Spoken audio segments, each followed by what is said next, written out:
अइहा घर के पेछवाहरा में, गिफ्ट लिहा गोरी अनारा में। मिले अइहा घर के पिछवाहरा में, गिफ्ट लिहा गोरी अनारा में।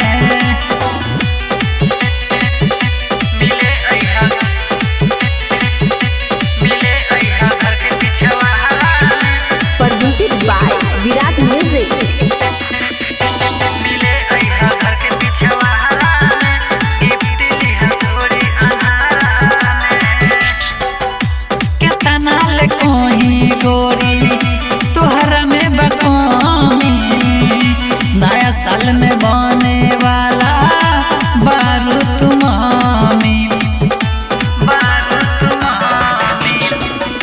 केतना ले कोही गोरी साल में बने वाला बारू तुमामी।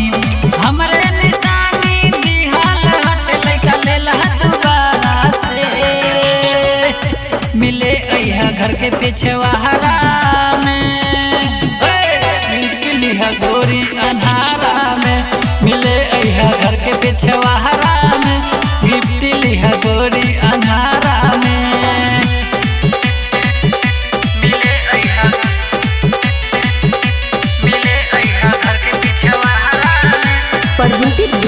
विराट म्यूजिक मिले अइहा घर के पिछवाहरा में, गिफ्ट लिहा गोरी अनारा में। 21 में मिला लोना लॉकडाउन के चलते, 22 में तू लेला चीना के हलके, चीना के हलके। 21 में मिला लोना चलते, 22 में तू लेला चीना के हलके। राजा सिंघनिया की भगत के बोला दा दोबारा से। मिले अइहा घर के पिछवाहरा में, गिफ्ट लिहा गोरी अनारा में।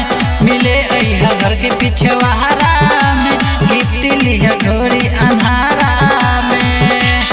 Virat music digital recording studio Yamuna Nagar Jagadhri.